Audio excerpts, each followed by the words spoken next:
नमस्कार, मैं मुकुल सिंह चौहान। हर हफ्ते की तरह यह हफ्ता भी खबरों के लिहाज से बेहद रोचक और डरावना रहा। डबल श्री रविशंकर यानी श्री श्री रविशंकर ने ऑस्ट्रेलिया को भारत का अस्त्रालय बता दिया। अभिनेत्री और नई नई पद्म पुरस्कार विजेता ने देश की आजादी की नई तारीख घोषित कर दी। महंगाई पर बिहार से लेकर मध्य प्रदेश तक एक से एक रोचक बयान दिए गए।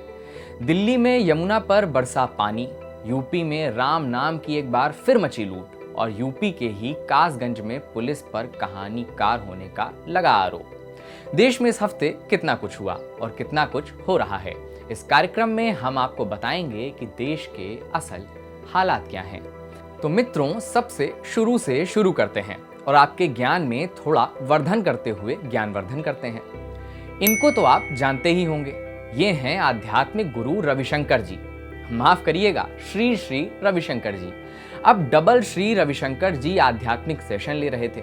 उसी दौरान एक जिज्ञासु व्यक्ति ने डबल श्री रविशंकर जी से पूछा कि महाभारत के समय ब्रह्मास्त्र जैसे घातक हथियार योद्धाओं को मिलते कहां से थे। भक्त की जिज्ञासा शांत करते हुए डबल श्री रविशंकर जी ने जो कहा वो अपने आप में काबिल तारीफ है। गुरुदेव, उन दिनों पे ये ब्रह्मास्त्र, पशुपत अस्त्र, ये सब अस्त्र कहाँ से योद्धाओं को मिलते? देखो भाई, ये ऑस्ट्रेलिया है ना देश, इसका अर्थ कैसे आया, उसका मूल पता है कैसे आया? अस्त्रालया, महाभारत में अस्त्रालया ऑस्ट्रेलिया बना, वहाँ पर रखा हुआ था कहते सारे जो पावरफुल वेपन्स। इसीलिए आज भी ऑस्ट्रेलिया के बीचों बीच पूरा मरुस्थल है। तो साइंटिस्ट कहते हैं लगता है कई हजारों साल पहले यहाँ कोई न्यूक्लियर बम ब्लास्ट हुआ होगा। ना कोई वहाँ जीव जंतु है, ना कोई वृक्ष है। जो भी ऑस्ट्रेलिया का पॉपुलेशन है वो किनारे किनारे, समुद्र के किनारे ही। इस पर लोगों ने कहा कि जिस हिसाब से डबल श्री रविशंकर जी बता रहे हैं, उस हिसाब से तो फिर ब्रिटेन में हमारे बर्तन बनते होंगे। इस गर्व की अनुभूति से जनता बाहर आ पाती उससे पहले ही भारत सरकार ने पद्म पुरस्कार बांट दिए। 8 नवंबर को राष्ट्रपति रामनाथ कोविंद ने कुल 119 लोगों को ये पुरस्कार दिए। 10 लोगों को पद्म भूषण, 7 को पद्म विभूषण और 102 लोगों को पद्मश्री से सम्मानित किया गया। सम्मान पाने वाले कुल 119 लोगों में से 29 महिलाएं और एक ट्रांसजेंडर भी शामिल हैं। पद्म पुरस्कार पाने वालों में शामिल हैं singer Adnan Sami, sports personality PV Sindhu और Mary com, businessman Anand Mahindra, शास्त्रीय गायक पंडित छन्नूलाल मिश्र और एक्ट्रेस कंगना रनौत। अब कंगना जी को पद्म पुरस्कार मिला तो उनका रिएक्शन तो आना ही था। तो उनका रिएक्शन आया कुछ इस तरह से। Blood will flow, but it should not be Hindustani blood. They knew it. And they paid a price. Of course, वो आजादी नहीं थी, वो भीख थी, और जो आजादी मिली है वो 2014 में मिली है। इसीलिए सब आपको कहते हैं कि आप भगवान हैं। इस रिएक्शन पर भारत की महान लोकतांत्रिक जनता यह तय ही कर रही थी कि खुशी मनाए या दुख, कि तभी कंगना जी के बयान को टक्कर देते हुए 2 और बयान आ गए। बिहार की उप मुख्यमंत्री रेणु देवी ने पेट्रोल डीजल के बढ़े दामों को ही प्रोपेगेंडा बता दिया। रेणु जी बोल रही हैं, हम सुनवा रहे हैं, आप सुन लीजिए। पेट्रोल के हिसाब से अगर दाम देखेंगे, दाम बहुत कम हुआ है। दाम कम हुआ है, आप चिंता कीजिए।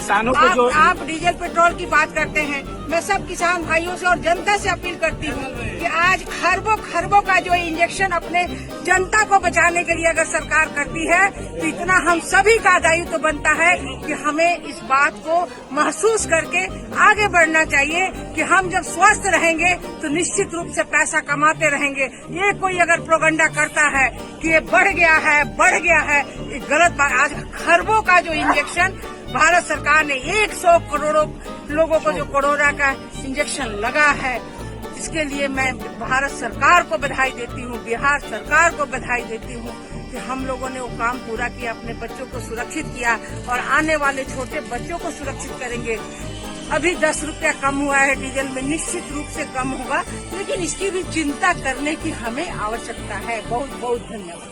अगर आप इस बयान को सुनकर हैरत में हैं तो रुको जरा, सब्र करो। इसके भी आगे एक कदम आगे बढ़कर मध्य प्रदेश के नागरिक आपूर्ति मंत्री बिसहू लाल सिंह ने कहा है कि महंगाई बढ़ने की वजह से किसानों को फायदा हो रहा है। उस जमाने पे 1 रुपए में 10 किलो धान मिलता था और आज 19 रुपया 18 पैसा में 1 किलो धान मिलता है। तो किसानों का तो हुआ ना कि 1 रुपए की जगह पे 19 रुपया मिल रहा है। तो अगर इस हिसाब से फायदा हो रहा है तो महंगाई को स्वीकार। मध्य प्रदेश से दिल्ली का रुख करते हैं। दिल्ली में छठ मनाने आई जनता के लिए यमुना में दिल्ली सरकार द्वारा विशेष प्रबंध किया गया।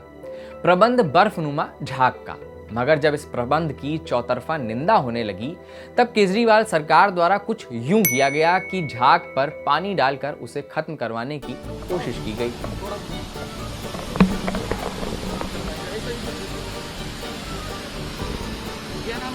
मेरा नाम अशोक कुमार है जी। ये पानी छिड़काव कर रहे हैं जी झाग मारने के लिए। दिल्ली जल बोर्ड से जी। शाम तक करेंगे सर जी। तैयारी हमारा तो ड्यूटी है, इसमें लगा रखी है झाग मारने के लिए। बस नाव पर ये करनी है 7-8। हाँ जी।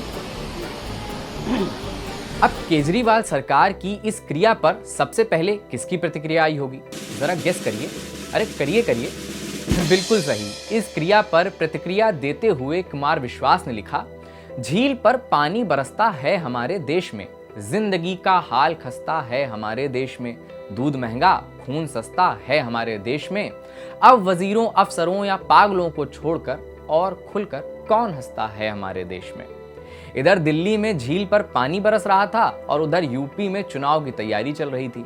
इसी बीच इटावा की एक रैली को संबोधित करते हुए मुख्यमंत्री योगी आदित्यनाथ ने कहा, कोरोना काल में जो विपक्षी नेता अपने घर पर ट्विटर तक ही सीमित थे, उनसे कहना बबुआ वोट भी ट्विटर ही देगा। सामना कर रही है।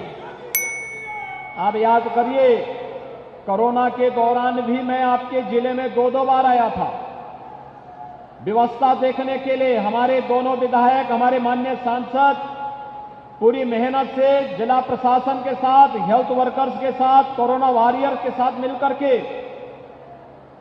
पूरी ईमानदारी के साथ जनता जनार्दन की सेवा कर रही थी। लेकिन दूसरे दलों के लोग होम आइसोलेशन में थे। होम आइसोलेशन में जो आपके संकट के समय में घर में बैठ करके दुबक जाए, तो चुनाव में भी उनको घर में ही दुब के रहने की आवश्यकता है, उनको घर में ही दुब पा देना।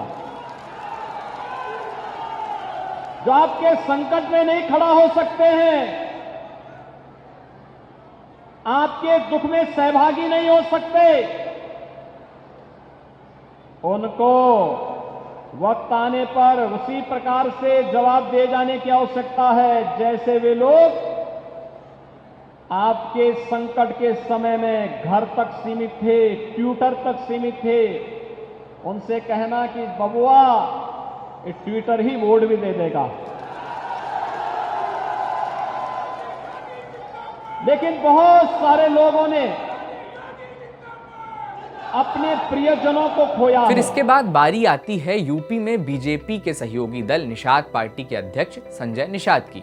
यूपी में चुनाव हो और राम नाम की लूट न मचे, भला ये भी क्या संभव है?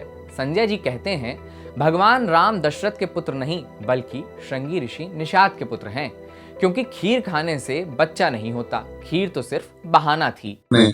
राम और निषाद राज का जो जन्म है वह मखौड़ा घाट पर नियोग पुत्रेष्ठ कामी जग में नियोग विधि से खीर खिलाने के बहाने हुआ। खीर खाने से तो कोई बच्चा हो नहीं जाएगा ना। तो एक तरीका था, एक सम्मानजनक तरीका था। उससे कहते हैं कि दशरथ के वो तथाकथित पुत्र हैं, असली पुत्र वो श्रृंगी ऋषि। अब इस क्रिया की भी प्रतिक्रिया हुई बीजेपी सांसद बृजभूषण शरण सिंह द्वारा। क्या इनकी माँ दाई थी क्या? जब राम पैदा हुए तो इनकी माँ दाई थी क्या? वहां पर नारिन ने काटा था क्या? क्रिया प्रतिक्रिया के बाद उत्तम प्रदेश यानी उत्तर प्रदेश के कासगंज चलते हैं। कासगंज में पुलिस की हिरासत में अल्ताफ नाम के एक युवक की मौत हो जाती है। पुलिस ने उसे एक नाबालिग लड़की को अगवा करने के मामले में गिरफ्तार किया था। पुलिस के मुताबिक अल्ताफ ने अपनी हुडी के नाड़े से पानी की टोंटी से लटक कर खुदकुशी कर ली। वहीं परिवार का आरोप है कि पुलिस कस्टडी में उसके बेटे की हत्या कर दी गई।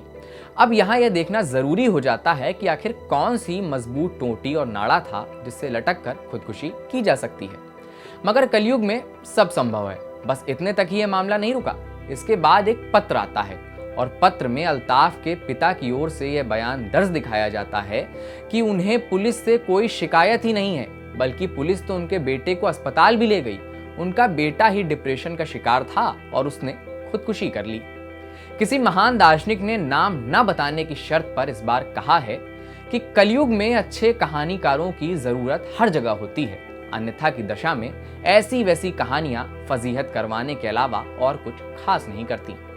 इस हफ्ते के लिए इतना ही। अगले हफ्ते फिर होगी आपसे मुलाकात। हालात क्या हैं एक व्यंग कार्यक्रम है जो सत्य घटनाओं पर आधारित है। भावनाओं को आहत करना इस कार्यक्रम का उद्देश्य कतई नहीं है। कार्यक्रम आपको कैसा लग रहा है यह हमें जरूर बताएं। कार्यक्रम को अपने दोस्तों और जानने वालों तक पहुंचाएं। हर बार की तरह कार्यक्रम देखने के लिए बहुत बहुत शुक्रिया।